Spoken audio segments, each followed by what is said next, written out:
सूर्य देव को जल चढ़ाते समय भूल से भी ना करें ये गलती, जीवन भर गरीब के गरीब ही रहोगे। पुराणों के अनुसार भी कहा जाता है कि संसार के समस्त मानव को स्नान करने के पश्चात सूर्य देव को अवश्य जल चढ़ाना चाहिए। तांबे के लोटे से जल चढ़ाना बहुत ही अच्छा माना जाता है।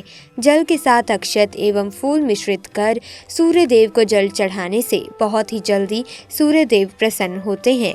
जल को चढ़ाते समय सूर्य देव के मंत्र का उच्चारण भी करना चाहिए। इससे मन में सकारात्मक ऊर्जा प्रवेश करती है।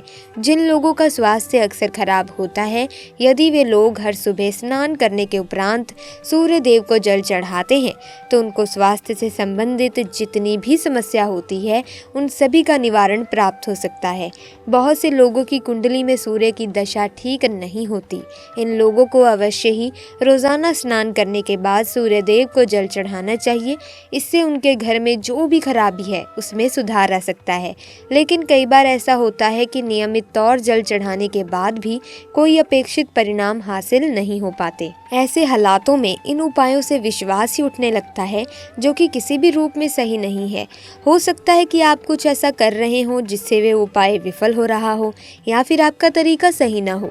तभी तो दोस्तों, सूर्य देव को जल चढ़ाते समय भूल से भी ना करें ये गलतियाँ। सनातन धर्म में सूर्य देव को जल देने की परंपरा है।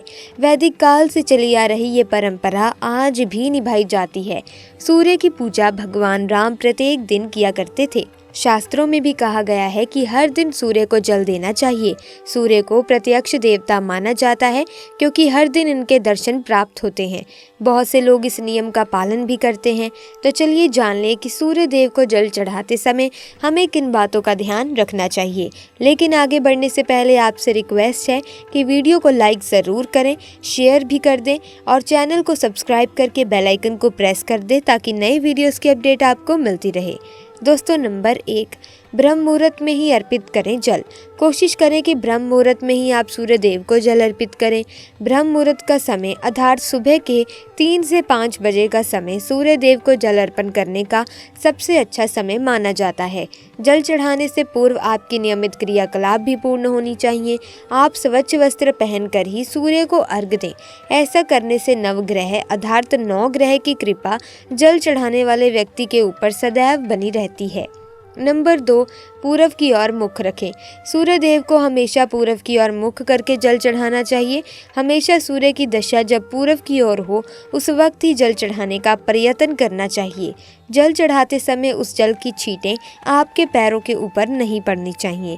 हमेशा इस बात का ध्यान रखें कि आप जहाँ से भी जल चढ़ा रहे हैं उस स्थान से सूर्य देव को देने वाले अर्घ का जल आपके पैर में किसी भी हाल में नहीं गिरना चाहिए।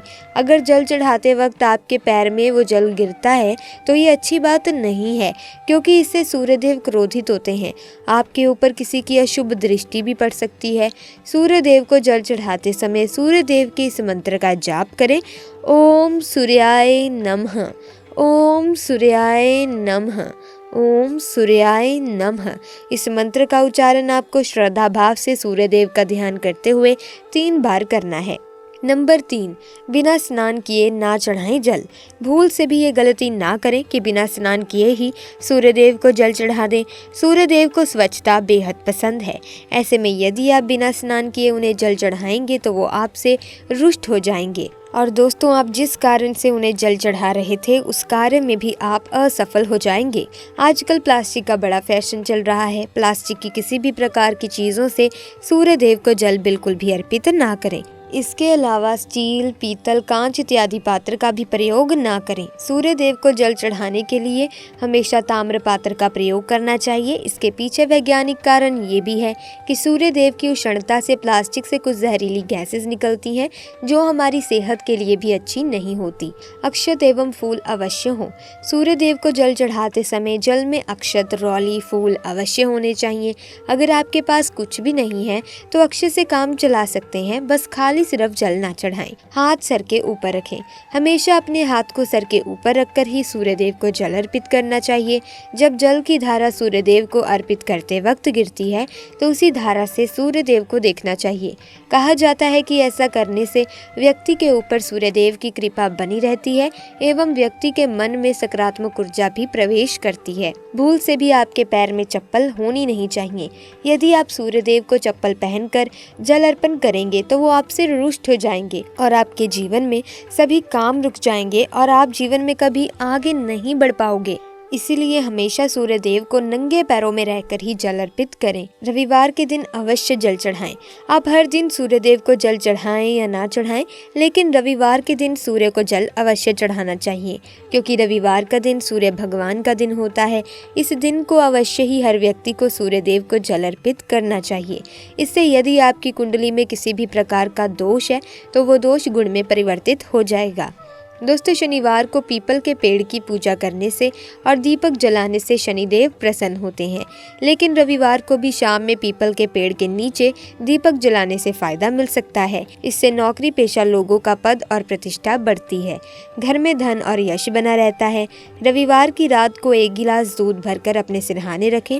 सोमवार को सूर्योदय से पहले उठे, स्नान कर उस दूध को बबूल के पेड़ में डाल दें। इस टोटके को 7 से 11 रविवार तक करें। ऐसा करने से घर में आर्थिक तंगी दूर हो जाएगी। शास्त्रों के अनुसार कुछ महिलाओं को सूर्यदेव को जल नहीं चढ़ाना चाहिए। शास्त्रों में कुछ ऐसी महिलाएं बताई गई हैं जिन्हें सूर्यदेव को जल अर्पित नहीं करना चाहिए, वरना भयंकर पाप लगता है। तो आइए जान लेते हैं सूर्यदेव को जल किन महिलाओं को नहीं चढ़ाना चाहिए। दोस्तों, नंबर 1, एक वैश्य स्त्री। दोस्तों, जिस स्त्री की शारीरिक पवित्रता ही खत्म हो चुकी हो, ऐसी महिला को या ऐसे किसी भी व्यक्ति को सूर्यदेव को जल अर्पित नहीं करना चाहिए, पूजा पाठ भी नहीं करना चाहिए। इससे आप पुण्य की जगह पाप के भागीदार बन सकते हैं, तो ऐसी गलती मत कीजिएगा।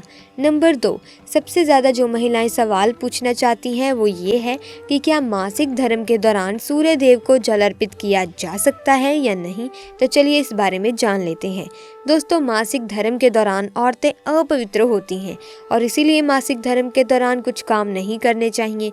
जैसे अचार को हाथ नहीं लगाना चाहिए, वो खराब हो जाता है। मंदिर में नहीं जाना चाहिए, चौराहे पर नहीं जाना चाहिए, क्योंकि इससे बुरी नज़र लग सकती है। ऐसे ही पौधों में पानी भी नहीं देना चाहिए, इससे पौधे सूख जाते हैं। और कोई भी धार्मिक कार्य भी नहीं करना चाहिए। इसीलिए मासिक धर्म के दौरान सूर्यदेव को जल भी अर्पित नहीं करना चाहिए। मासिक धर्म के चौथे दिन स्नान करने के बाद ही कोई भी धार्मिक कार्य आप कर सकते हैं। दोस्तों, नंबर 3, शादीशुदा महिलाएं। जी हाँ दोस्तों, ऐसी सुहागिन महिलाएं जिन्होंने अगर हिंदू रीति रिवाजों के साथ 7 फेरे नहीं लिए हैं तो आप इस अवस्था में सूर्यदेव की आराधना नहीं कर सकते। ऐसे में आप दूर रहें। बगैर 7 फेरे लिए कोई भी महिला सूर्य पूजा नहीं कर सकती। शास्त्रों में इस बात की कतई मनाही है। अगर आपने कोर्ट मैरिज भी की है तो फिर भी आप सूर्य पूजा करने में सक्षम नहीं है। पहले आप 7 फेरे लें, तभी आप सूर्यदेव को जल अर्पित कर सकते हैं। 7 फेरे लेने के बाद आप किसी भी धार्मिक कार्य में शामिल भी हो सकते हैं, और अगर आप शास्त्रों के विरुद्ध ऐसा करते हैं तो आप आपके भागीदार बन सकते हैं। सूर्यदेव आपसे नाराज हो सकते हैं। दोस्तों, भले ही कुंवारी कन्या सूर्य पूजा कर सकती हैं, जल अर्पित कर सकती है, लेकिन यहाँ हम बात कर रहे हैं शादीशुदा महिलाओं की। अगर आपने हिंदू रीति रिवाजों के साथ 7 फेरे नहीं लिए हैं तो कोई भी विवाहित स्त्री सूर्यदेव को जल अर्पित नहीं कर सकती। तो दोस्तों, आज की वीडियो में बस इतना ही। मिलेंगे अन्य वीडियो में नई जानकारी के साथ। वीडियो अच्छी लगी तो वीडियो को लाइक करें, शेयर करें, चैनल को सब्सक्राइब करके बेल आइकन को प्रेस कर दें ताकि नए वीडियोस की अपडेट आपको मिलती रहे। आपका बहुत बहुत धन्यवाद।